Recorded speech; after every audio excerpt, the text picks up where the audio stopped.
The movie opens up with numerous phone calls echoing in the background as people connect with loved ones, sharing final messages. At this moment, we see that an asteroid has struck Earth, initiating a slow firestorm and devastating global catastrophe. Meanwhile, a young man named James can be seen returning from the one-night stand with his girlfriend Zoe. He turns on the radio and learns of the impending disaster, where it is mentioned that an asteroid has struck the North Atlantic Ocean, and in a mere 12 hours, its aftermath will reach Australia, causing a catastrophic firestorm. As the impending doom looms, diverse reactions emerge. Some opt to spend their last moments reading the Bible, seeking solace in faith, while others prioritize fulfilling their final wishes. Streets descend into chaos as people spill out of their homes, creating a tumultuous scene in the final moments. While driving, James drinks a bottle of alcohol and reflects on a conversation he had with Zoe earlier. Despite being afraid, James continues to drink, attempting to distract himself from impending danger. Suddenly, he has to halt the car due to shopping carts blocking the road.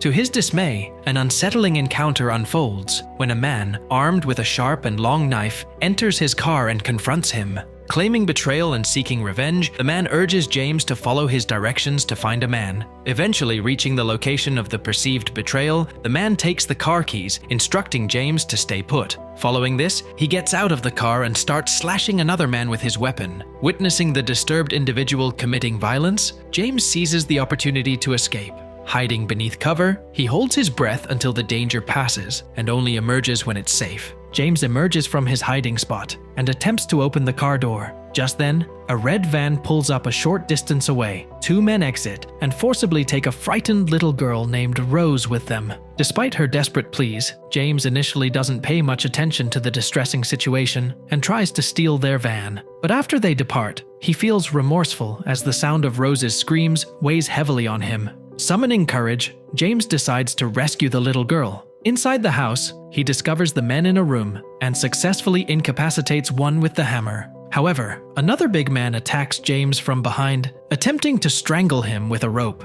Luckily, our hero manages to fight back and save Rose from harm. Although scared, James reassures Rose of his good intentions and convinces her that he's there to help.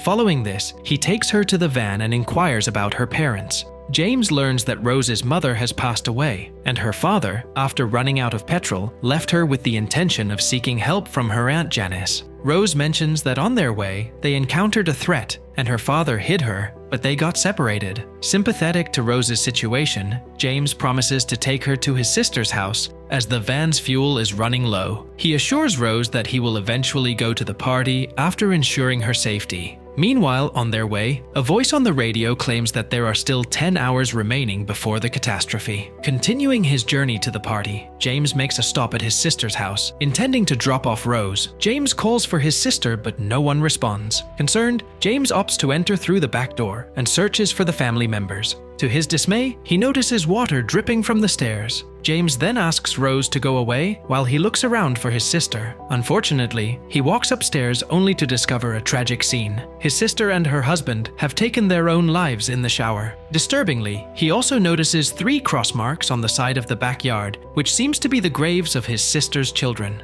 This scene breaks James apart, and he grabs a whiskey bottle and gulps it in a go. Realizing that he can't leave Rose somewhere, James decides to take his sister's nearly empty car and brings Rose along, hoping to find someone at his friend's party who can help her. During their journey, Rose shows kindness and offers James a piece of cloth to tend to his bleeding arm. Right then, they come across a police car and notice him secretly taking his family to a library. James decides to approach the officer and hand over Rose to him. After this, James, hoping for assistance, confronts the officer and asks if he can leave Rose with them. To his bad luck, the officer refuses, expressing his despair and pleading with James to end his life along with his family. The latter rejects the grim request and immediately leaves with Rose. Ultimately, the policeman takes matters into his own hands and loads his gun. In the following scene, James arrives at his friend Freddy's house and requests entry. He asks about the ongoing party, and Freddy informs him that it's already in full swing. After a while, when the massive door opens, a large group of people is revealed, enjoying their final hours partying and engaging in risky games, not showing fear or sadness. Some people celebrate even when someone shoots themselves during during a roulette game, many are intoxicated and naked, engaging in casual encounters. Rose feels uncomfortable witnessing the wild atmosphere, but James, preoccupied with finding his girlfriend Vicky, pays little attention to her. As the party gets wilder, Rose urges James to leave, but he ignores her and continues searching for Vicky. Eventually, he meets Freddie and inquires about his sister. The latter tells him that she is sad and is waiting for him to arrive. James then runs his eyes around the swimming pool and notices her there. Vicky also sees him, and after meeting her, James goes to a room with her, leaving Rose to play alone in the pool. Inside, Vicky offers James drugs to get high and attempts to engage in intimate activities. However, James, still disturbed by the recent discovery of his sister's death, refuses her advances. Vicky persists, even trying to seduce him, but James kindly declines. Vicky then takes James outside and shows him a bunker beneath Freddie's garage, claiming it can protect them from the impending apocalypse. James, aware of its inadequacy, tries to convince Vicky of the grim reality, explaining that the bunker won't suffice and lacks sufficient provisions. This disappoints Vicky, making her distraught. She starts crying and screaming, mentioning that she does not want to die. Right then, Freddie enters the bunker,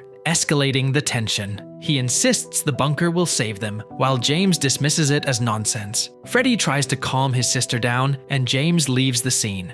Meanwhile, at the pool, Rose encounters an unstable woman who mistakenly recognizes her as her long-lost daughter Mandy. She then happily approaches Rose and tries to touch her. Despite Rose's attempts to clarify her identity, the intoxicated woman persists, even offering her an ecstasy pill. The little girl tries to avoid the pill, but the woman insists she consume it. Initially hesitant, Rose eventually takes the pill when the woman promises to take her to her aunt's house. As soon as Rose consumes it, the drug causes her to hallucinate and feel dizzy. Returning to the party, James searches for Rose and discovers her vomiting in a corner, with the delusional woman hovering over her. Concerned about Rose's deteriorating condition, James decides to leave the party with her. He then carries her in his lap and proceeds toward the exit. At the same time, the mad woman accuses James of kidnapping her child, prompting Freddie to aim a gun at him. However, Vicky intervenes, taking the gun from Freddie and fatally shooting the delusional woman, urging James to leave.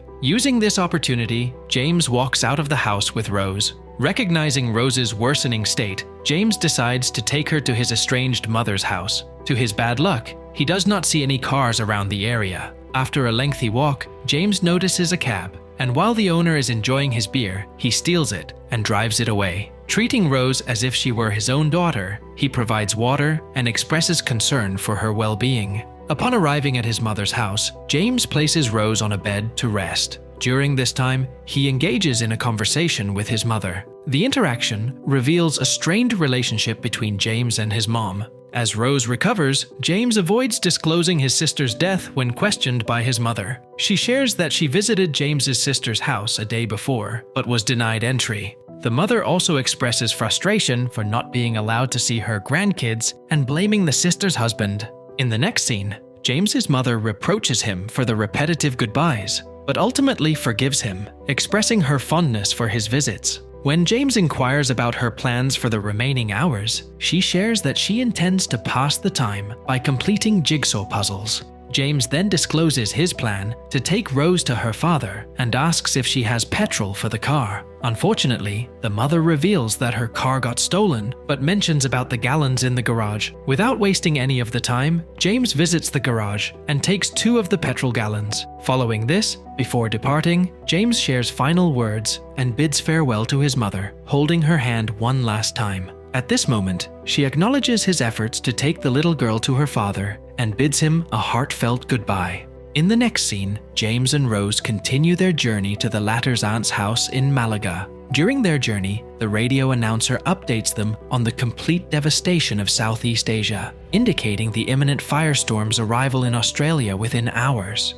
Rose confides in James about falling for the deceitful woman's plan in the pool and feeling depressed. In response, James encourages her to forget the past and smile when reuniting with her father. Long story short, they finally reach Rose's aunt's house. Rose, excited to meet her father, rushes into the house but is disappointed to find it empty. Despite an exhaustive search, they discover nothing in the house and decide to explore the outside garden. Unfortunately, when James walks around, he spots the lifeless bodies of Rose's entire family, including her father. Following this, James finds Rose and breaks the devastating news to her, who, despite her hysterics, insists on a final farewell. James then comforts her and allows her to have a poignant moment with her father's lifeless body. Covering him with a cloth, James brings Rose's father to her by the pond. The little girl then sits by her father's body and places flowers over him. After a while, James invites Rose to join him, but she insists on staying by her father's side until the end, expressing her dad's wish for them to be together when it happens. Listening to this, James sits beside the girl, sharing his feelings about his relationship with Zoe and her pregnancy. Rose asks him if he loves Zoe more than Vicky, and our boy replies with a yes, leading him to realize his mistake. Rose then encourages him to reconcile with Zoe while there's still time. Surprisingly, he accepts her advice, and they share an emotional farewell before parting ways. Following this, James drives away, leaving Rose alone with her father's dead body. However, the little girl follows his car until she can, gazing at it till it disappears from sight. On the other hand, James continues driving, crying due to his bond with the little girl. With little time left, James heads to Capricorn Beach. Unfortunately, the car engine overheats and explodes on the highway, forcing James to run the remaining distance. After a while, though he arrives at the beach house on time, he doesn't find Zoe inside as the storm approaches. Frantically searching, he locates his girl on the beach, observing the impending firestorm alone. Initially angry, Zoe refuses to let James come closer to her. However, he apologizes for his actions, and they quickly reconcile, expressing their love for each other one last time. The couple embraces, facing the rapidly advancing firestorm. The movie concludes with their faces glowing red from the intense heat before succumbing to the firestorm's deadly impact. And with that, the movie ends. We hope you enjoyed our video. Watch the next recaps on the screen, and don't forget to subscribe for more amazing recaps. See you in the next one.